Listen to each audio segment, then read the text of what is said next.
ሰኒ አሁንም እንደታገተች ነው። እስካሁን ድረስ ያለችበት ፍንጭ ምንም የተሰማ ነገር የለም። እህቷ ከመጣችበት ጊዜ ጀምሮ እሷን በመፈለግ ተፍተፍ እያለች ነው። የጽናት አባት ለጽናት በህይወት እያለው ሳልሞት ወግ ማዕረግ አሳይኝ፣ አለምሽን አይቼ ብሞትም አይቆጨኝምና ሲሉ አበክረው ነገሯት።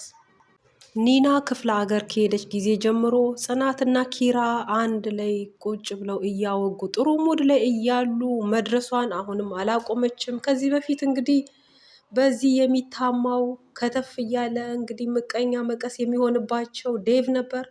አሁን ዴቭ እግሩን ባሳጠረ ጊዜ እንግዲህ ኒና ልክ ተደውሎ የተጠራች ይመስል ከተፍ እያለች እንግዲህ ኪራን እያበሳጨችው ትገኛለች።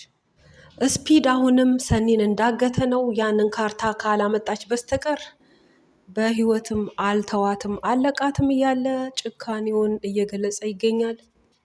አብሮት በስራ የተሰማራው ልጅ ግን የሰውን ህይወት ላናጠፋ፣ ሰውን ላንጎዳ፣ የተስማማነውን ስምምነት እንዳታፈርስ እያለው ነው።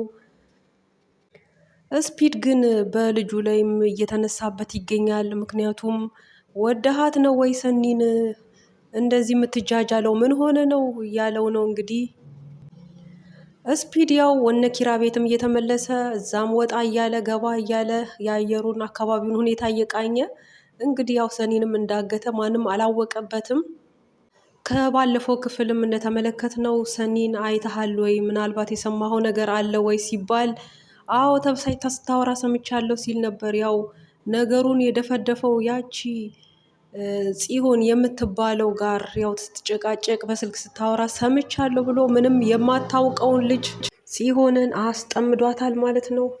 ሰኒ እዛው በታገተችበት እንግዲህ የታገቷትን አልፈራቻቸውም። የሚገባቸውን መልስም እየሰጠች እንደማትፈራቸውም እየነገረቻቸው በሰላምም እንዲፈቷት፣ እንዲለቋት፣ እንዲተዋትም አበክራ እየነገረቻቸው ነው። እነሱ ግን የማይሆን ነገር ነውና የተጠየቅሽውን ነገር ካላመጣሽ በስተቀር ሌላም ነገር ይከተልሻል እያሉ እያስፈራሯት ነው። እንዲሁም ደግሞ የእህቷንም መምጣት ነግረዋት ነበር። እሷን በመፈለግ ላይ እንዳለችም ሲነግሯት ነበር እና ሰኒም እንግዲህ እህቴ እንደኔ አይደለችም አትለቃችሁም ትገላችኋለች ስትል ስታስፈራራቸው ነበር። እነሱ እንግዲህ መፍራት ልማዳቸውም አይደለም እና እስከ መቼ ይሆን ሰኒን አግተው በዚህ ሂደት የሚያቆዩዋት? እንግዲህ እሷም ደግሞ አልሰጥም ብላለች ያንን ወረቀት እንደውም ጥየዋለሁም ስትላቸውም ነበር። ነገር ግን ያ ወረቀት ያለው እነ ምህሩ ቤት ነው። ረስታ በአጋጣሚ መውጣቷ እንግዲህ ጠቀማት ማለት ነው። ያ ወረቀትም ደግሞ የነ ኪራ ቤት ካርታ ነው። እናም እሱም ፍላጎቱ እዛ ቤት እንግዲህ የመጣበት አላማ ያ ነበር። ያንን ህይወቴን የያዘውን ነገር አምጪ እያለ ነው እንግዲህ። በምን አይነት ሁኔታ ተሰጠው ይሆን? እሱስ ይለቃታል ወይስ እንዴት አድርጋ ከታገተችበት ሰኒ ልታመልጥ ትችላለች? እንግዲህ ከዚህ በፊትም ሙከራ አድርጋ ነበር። ያው እንደገና ልጁ ይዟታል እና አጋጣሚዎችን ሁሉ ተጠቅማ እንግዲህ ለማምለጥ ልጁንም አታላ ለማምለጥም የሞከረች ነው፣ ግን አልተሳካላትም። ጽናት አባቷ ምን እንዳሏት ለኪራ በግልጽ ነግራው ነበር። ኪራም እንግዲህ እኔን ነው ማግባት ያለብሽ፣ እኔ እያለሁማ ማንም አንቺን አይወስድም ሲል እንግዲህ እየተገዳደረ ነው። እሷም እንግዲህ ይሄን ካልክ ቅደም እንዳትቀደም እያለችው ነው። እሱም በጎን ጓደኞቹ ጋር እየደዋወለ ያው ሽማግሌ ለመላክ ተፍተፍ እያለ ነው። በደስታም ውስጥ ነው እንግዲህ ያለው።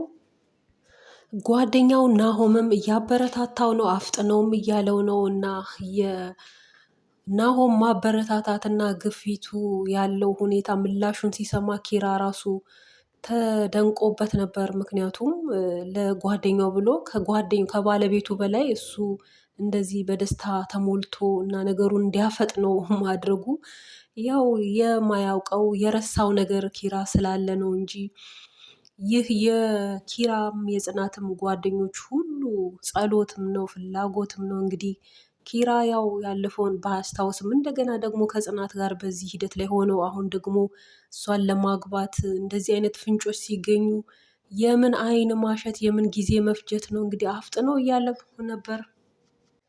ኒና ክፍለ ሀገር ከሄደች ጊዜ ጀምሮ አረቄዋን መጋት ጀምራለች። እንግዲህ ተስፋ የቆረጠች የመረራት ባሏ ሁል ጊዜ የሚደበድባት ሴትን አግኝታ እንግዲህ ከእሷ ጋር ያው እሷንም ለማጽናናት በሚል ተጠግታ ያችም ከኒና ጋር አንድ ላይ ሆነው እንግዲህ አልፎ አልፎ ይህን አረቄያቸውን እየጠጡ ነው። አሁንም አልተውም።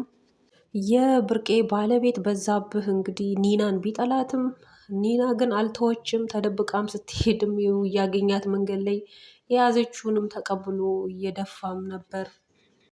የበዛብህ ባለቤት ብርቄ እንግዲህ በጣም ነው የምታሳዝነው። ከባለፈው ክፍል እንደተመለከትነው ያው ሁል ጊዜ እንደሚደበድባት አንድም ፍቅር ክብር እንደማይሰጣት ከዛም የተነሳ ነው እንግዲህ ይህን መጠጣቷ ማረቂያዋን የምትጠጣው ያለችበትን ነገር ለመርሳት ለመደንዘዝ ብላ እንጂ ወዳ እንዳይደለ ይህም ኑሮ እንደ መረራት እንደው ፈጣሪ እንዲወስዳት አብዝታ እየተማጸነች ስታለቅስም ነበር እና ማናትነን ኒናም እንግዲህ ደርሳ እሷም አብራት እያለቀሰች እያባበለቻትም እያዘነችላትም ተመልክተን ነበር። በእውነቱ እንዲህ ያሉ ሰዎች አሉ፣ በክፍለ ሀገርም ሆነ በከተማ ለሚስቶቻቸው ክብር ፍቅር የማይሰጡ ጨቁነው የሚያኖሩ አልፎም በመደብደብ እንግዲህ እንደ አህያ ሴት በዚህ ጊዜ አትደበደብም። እየደበደበ ሌት ተቀን እንግዲህ ምግቧ ፍቅር እሱ ለሱ ፍቅር መስጠት ማለት ድብድብ ነው። እንግዲህ ሳትመታ ሴት ልጅ መዋል ማደር የለባትም የሚል የሆነ ጭፍን አስተሳሰብ ያለው ሰው ነው። እንግዲህ ጭካኔው ከቤቱም አልፎ ለጎረቤትም የተረፈ ነው።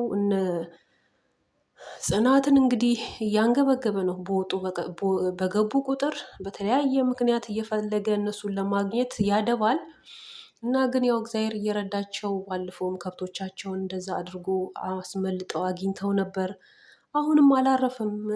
ማናትነን ኒናም አታርፍም። እንግዲህ ስትወጣ ስትገባ እሷንም እያገኘ በእሷም በኩል እነሱን ለማግኘት ይፈልጋል። አይተኛም፣ አያንቀላፋም፣ የማያርፍ ሰው ነው። እንግዲህ ጓደኛውን ሁሉ የማያከብር አብሮት እየሰራ አብሮት እየወጣ እየገባ ለጓደኛውም ክብር የሌለው እንግዲህ እንደዛ እያበሻቀጠው እየተናገረው እየናቀው እያጥላላው እንግዲህ ታግሶ ታግሶ ታግሶ አሁን ላይ እሱም ከዚህ በኋላ ውርድ ከራሴ እንዳትናገረኝ ብሎ ትቶት ሄዶ ነበር።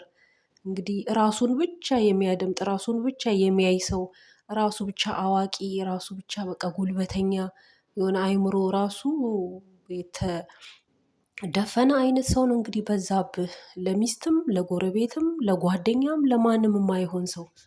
የምህሩ አማት ለጽዮን አሁንም እየተጨነቀች እያሰበችላት እየተጠበበችላት ነው። እንግዲህ በክፋት አብራት የምትሰራ ስለሆነ ልክ እንደ ልጇ የምታያት የምታከብራት እንግዲህ ለእሷ የምትሰጠውን ክብርና ፍቅር ቦታ ለምህሩ እንኳን አሰጣትም አሁን ላይ እና አሁንም እንግዲህ በዚህ ሁኔታ ላይ መሆና ያው አየር እንድትቀይር እናንተ ጋር ትምጣ ብላ ለናሆም ስትነግረው ነበር። ናሆምም ጭራሹን እንኳን እሱ ቤት እንድትመጣ ሊያየትም የማይፈልጋት አይነት ሰው ስለሆነች በጭራሽ ብሎ እንግዲህ አሻፈረኝ ቢልም እናቱ ደግሞ ያው ስትለማመጠው መልሶ እሺ ብሏል። እንግዲህ ለአንድ ለሁለት ቀን እናንተ ጋር ትሂድ ብላለች። ለእሷ አስባ ሳይሆን እንግዲህ ሴራዋን እንድታከናውንላት ነው። እዛም ብትሄድም እንግዲህ የሰኒ እህት አትለቃትም። ምክንያቱም ሰኒን እስካላገኘች ድረስ ከእሷ ራስ አትወርድም። ናቲ አሁንም ከእንቡጥ ጋር እየተጃጃለ ነው። እምቡጥዬ ቅብጥስዬ እያለ በአንድ በኩል ደግሞ ኒና ጋር ደውሎ እየተጃጃለ እንግዲህ ኒናንም ይወዳታል፣ በዚህ በኩል ደግሞ እምቡጥንም ይወዳታል። አንዷን ይዞ ወይ አይቀመጥ ወዲህ ወዲያ ይዋልላል። እንዲሁም ቅዱስንም እያበሳጨው እያስቆጣውም አንዳንዴም ዘናም እያደረገው እንግዲህ አለ። በተለይ ደግሞ አሁን የራኬብ መምጣት በጣም አናዶታል፣ አስጠልቶታል፣ አስጨንቆታል። እሷን ማየትም አይፈልግም። አይደለም ቀርባው ሊያያት በስልክ እንኳን ሲደወልላትም የሚፈራት አይነት ሰው ናት። እንግዲህ ከራኬብ ጋር ያላቸው ነገር ምን እንደሆነ እንግዲህ እስካሁን እሷም አልተናገረችም፣ እሱም ቢሆን አልተናገረም። ከዚህ ቀደም እንግዲህ የሆነ ያሳለፉት ወይ ያደረጋት የተደራረጉት ነገር ቢኖር ነው ይህን ያህል ራኬብን አብዝቶ የፈራበት የሆነ ሚስጥር አለ። ያንንም እንግዲህ አልተናገረም። እሷም የሆነ ጊዜ እነግርሃለሁ ብላ ለቅዱስ እነግርሃለሁ ግን አሁን አይደለም ስትል ነበር። ናሆም እና ምህሩ ያው ራኬብ ጋር ሄደው እንግዲህ እንዴት ሆንሽ ሰኒስ ተገኘች ወይ የሚለውን ነገር ለመጠየቅ ሄደው ነበር። ያው ራኬብ እንግዲህ ከሰኒ ውጭ ወደ ውጭ ነው እናቴ ሁሉንም የምታውቃቸው በሰኒ ነው እና እሷ ሳትገኘው ሰላማዊ የሆነ ንግግርም ከእሷ አይወጣም። ምክንያቱም እንዴትስ ትረጋጋለች? እንዴት ሲቀጥል ደግሞ ጽዮን ናት። ከጽዮን ላይ አሁንም አልወርድም እያለች ነው። እናም ከናሆም ጋር ያው በንግግርም አልተግባቡም። በመሀል ቤት ያው ምህሩ ዳኛም ሆና ልታረጋጋቸው ብትሞክርም ሁለቱ ግን በንግግርም ምንም አልተግባቡም። በዛ ሂደት እንግዲህ ተነስተው ወደ ቤት ሄደው ነበር። እናም በዚህ ክፍል በአጠቃላይ የተዳሰስነው የተመለከትነው ይህንን ይመስላል። ቀጣዩን ክፍል በቀጣይ የምናጋራችሁ ነው የሚሆነው። ይህንን ቪዲዮም ስላያችሁ እስካሁን ከልብ አመሰግናለሁ። በያላችሁበት ቸር ቆዩ። ለዚህ ቻናል አዲስ ከሆናችሁ ሰብስክራይብ አድርጉ፣ ሼር፣ ላይክ፣ ኮሜንት ያድርጉ። አመሰግናለሁ።